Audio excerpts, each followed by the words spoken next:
আসসালামু আলাইকুম।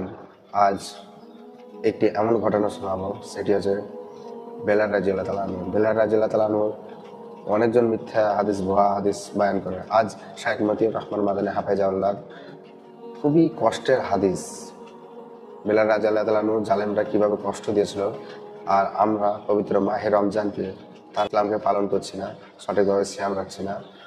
তা এনারা কিভাবে কষ্ট করে দিনকে পালন করেছেন, সিয়ামকে কিভাবে পালন করেছেন, সালাত কিভাবে কায়েম করেছেন, বিস্তারিত আলোচনা শুনুন উস্তাদ শাইখ মতিউর রহমান মাদানী।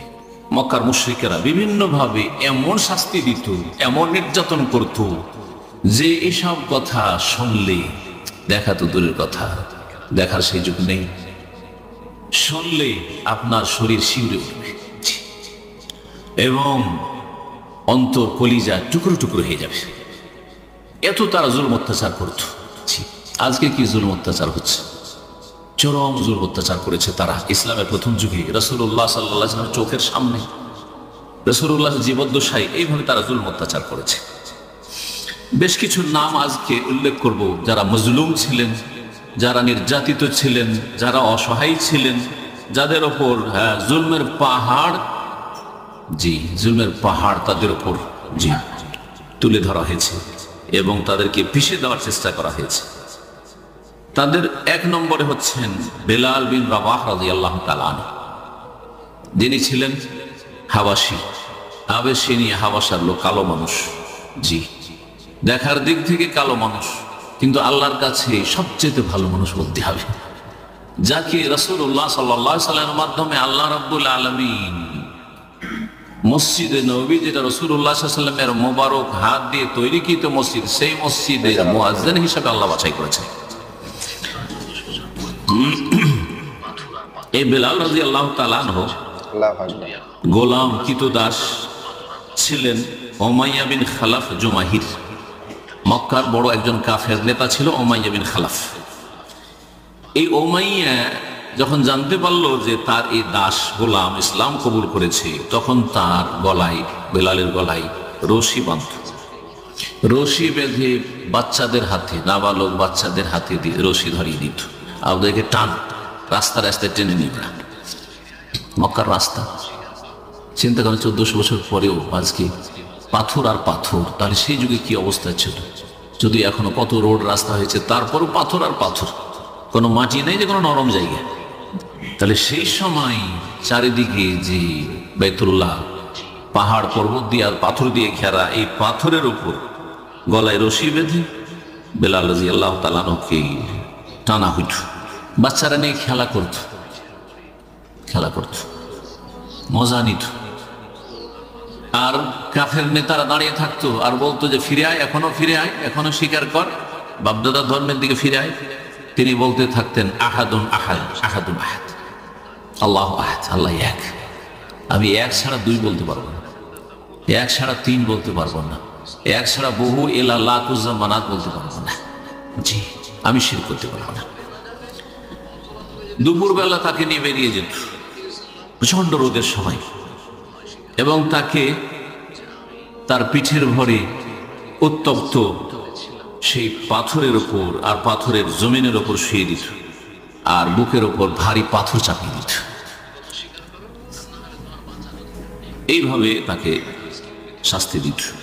আর বলতো কাফেরেরা, লা তাযালু হাকাযা হাত্তা তামুতা আও তাকফুরা বিমুহাম্মাদিন সাল্লাল্লাহু আলাইহি ওয়াসাল্লাম, তোমার এইরকমই চলতে থাকবে সাজা শাস্তি, যতক্ষণ পর্যন্ত তুমি মরে না যাবে, অথবা তুমি যদি বাঁচতে চাও তাহলে মুহাম্মদ সাল্লাল্লাহু আলাইহি ওয়াসাল্লামকে অস্বীকার করো। হয় স্বীকার করো যে আমি আপনাদের ধর্মের দিকে ফিরে আসছি যাতে ছিলাম, আর মোহাম্মদের সাথে কুফরি করছি, মোহাম্মদকে অস্বীকার করছি, আর লাত উজ্জার আমি পূজা করব, এ কথা স্বীকার করো, আর না হলে তোমার বাঁচার অধিকার নেই। আজকেও পৃথিবীতে মানবাধিকারটা ঠিক ওই রকমই হয়ে গেছে। মানবাধিকার নামে খুব বড় একটা সুন্দর একটা লেভেল আছে, চমৎকার পৃথিবীতে, কিন্তু মানবাধিকারটা কাফেরদের ক্ষেত্রে, মুসলিমদের জুলুম অত্যাচার হচ্ছে, সীমাহীন জুলুম অত্যাচার হচ্ছে, সেখানে মানবাধিকার কথাটি সেখানে প্রযোজ্য নয়। আজকে বারবার মজলুম মুসলিমদের ক্ষেত্রে তখন আর মানবাধিকারের বিষয়টি নেই। শুধু মাঝে মধ্যে একটু শুনছেন, হ্যাঁ এইটাই করবো সেই করবো, কোনো কিছু করেছে? কিচ্ছু করেন।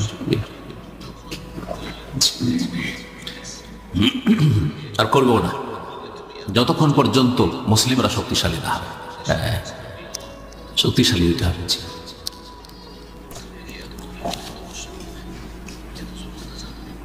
এইভাবে বেলাল রাদিয়াল্লাহু তাআলা আনহুকে তারা শাস্তি দিত, কিন্তু তিনি বলতে থাকতেন আহাদ আহাদ আহাদ। আবু বকর সিদ্দিক রাদিয়াল্লাহু তাআলা আনহু প্রথমে ইসলাম গ্রহণ করেছিলেন। তিনি একদিন রাস্তা দিয়ে যাচ্ছেন, আর রাস্তায় দেখছেন যে বেলাল রাদিয়াল্লাহু তাআলা আনহুকে এভাবে শাস্তি দেওয়া হচ্ছে। তখন বেলালের মালিক যে উমাইয়া খবিস, তাকে বললেন যে তুমি এত কষ্ট দিচ্ছ কে? শুধু এই জন্য যে সে বলছে রব্বি আল্লাহ, তার রব আল্লাহ। তুমি একে এত মারিও না, এত কষ্ট দিও না, এত জুলম অত্যাচার তুমি করিও না। তোমার মনের মতো হয় না, তুমি একে বিক্রি করে দাও। তোমার দাস, তোমার গোলাম, তুমি বিক্রি করে দাও। কত টাকা নিয়ে বলো, আমি পয়সা দিয়ে দিচ্ছি। সুবহানাল্লাহ, নিজে থেকে অফার করছেন যে কত পয়সা লাগবে বলো, আমি কিনে নেব। তারপরে কিনে নিয়ে তাকে স্বাধীন করে দিল। তুমি আজকে থেকে স্বাধীনভাবে আল্লাহর ইবাদত করো। কারণ গোলাম যে থাকে সে পরাধীন থাকে, পণ্যের মতো। তার ব্যক্তি মালিকানা থাকে না, ব্যক্তি স্বাধীনতাও থাকে না, আর তার সবটা সময় হচ্ছে মনিবের জন্য। সুতরাং স্বাধীনভাবে ইবাদত বন্দেগী করার সেই অধিকার থেকে, যে অধিকারটা স্বাধীন মানুষ রাখতে পারে, সেটা পাবে না। সেই জন্য তুমি এখন স্বাধীনভাবে দিন শিখো রাসূলুল্লাহ সাল্লাল্লাহু আলাইহি ওয়াসাল্লামের কাছে, আর আমল করে ইবাদত বন্দেগী করো। আজাদ করে দিলেন। অনেক এইরকম দাস দাসীকে আবু বকর সিদ্দিক রাদিয়াল্লাহু তাআলা আনহু তাদের জুলম অত্যাচার যখন চলছিল তাদের উপর, তখন তাদেরকে ক্রয় করে আজাদ করেছিলেন। তার একজন বেলাল, দ্বিতীয়জন তাদেরকে। ভিডিওটি শেষ হয়ে গেল। ভিডিওটি ভালো লাগলে অবশ্যই শেয়ার করে দেবেন। এই মাহে রমজানকে চলে গেল 27শে রমাদান। আল্লাহ সুবহানাহু ওয়া তাআলা সবাইকে সঠিকভাবে রমাদান মাসকে পালন করার তৌফিক দান করো, ও ভুল ত্রুটি থাকলে তাদের মাফ করে কবুল করে নেবে, ও সঠিকভাবে ঈদের সালাত, ঈদুল ফিতরের সালাত আদায় করতে পারে সে তৌফিক দান করো। আল্লাহুম্মা আমিন। আসসালামু আলাইকুম ওয়া রাহমাতুল্লাহি ওয়া বারাকাতুহু।